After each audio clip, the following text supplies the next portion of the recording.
के दो बहुत ही प्यारे टूल्स हैं। अब क्या होता है, कई बार मार्केट की डिमांड और सप्लाई के अंदर ना कई बार कुछ ऐसी प्राइसेस फिक्स हो जाती हैं जो कि गरीबों के लिए बहुत प्रॉब्लमेटिक होती है और कई बार प्रोड्यूसर के लिए बहुत प्रॉब्लमेटिक होती है। तो ये दो कंसेप्ट है, एक है प्राइस सीलिंग और एक है प्राइस फ्लोरिंग।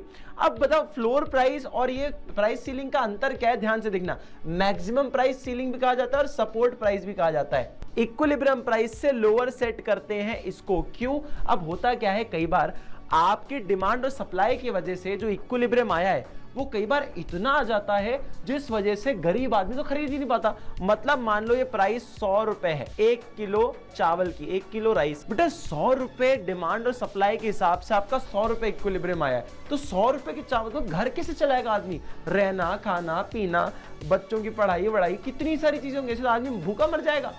इस वजह से सरकार आती है अंदर और सरकार एक इनिशिएटिव लेती है कि भैया सुनो, जबरन के तुम कुछ भी प्राइसेस मत चार्ज करो, इसको कर दो थोड़ा सा शॉर्ट, इसको कम कर दो, क्यों? जिससे कि भैया गरीब आदमी भी खा सके। तो इसकी जरूरत क्यों पड़ती, ध्यान से देखो। प्रोटेक्ट्स कंज्यूमर, कि बहुत ही ज्यादा हाई होने से रोकता है ये।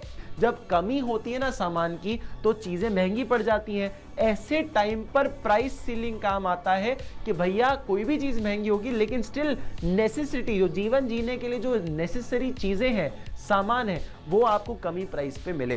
Prevents price गॉगिंग।